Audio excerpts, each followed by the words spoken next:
shaitanir rajim. Bismillahir rahmanir rahim. Zan yi magana akan gwamnatin Kano a jiya 8 ga watan 8, 2026 ta yi aure na zaurawa ko auren gata, wanda in mun kalla sun ambata cewa 1,500 su ne waɗanda aka tantance kuma aka yi musu aure.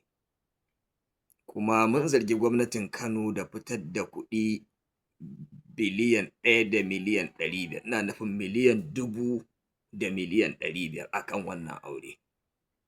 Wanda idan mun dubi wannan, idan har a ce ni ne zan yi, miliyan 500 sai an samu ragowa, sai an samu rara. Amma me dalili mun zargi gwamnatin Kano da fitar da biliyan 1 da miliyan 500 akan wannan aure? Da haka al'ummar jihar Kano 2027 sai ku yi hattara, sai mu yi hattara da wannan gwamnati da kuma jam'iyyar APC.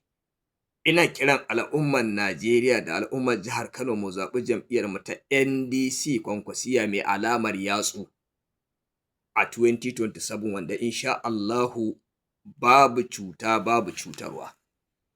Domin insha Allahu mu za mu share muku hawayenku, duk wasu matsaloli da gwamnatocin baya suka baku insha Allahu mu za mu kawo sauyi, in da abin da ya taso za mu yi shi ne bisa gaskiya da amana insha Allah. Haka zan takaita. Subhanakallahumma wa bihamdika nashhadu an la ilaha illa anta nastaghfiruka wa natubu ilaik. Assalamu alaikum wa rahmatullahi wa barakatuh.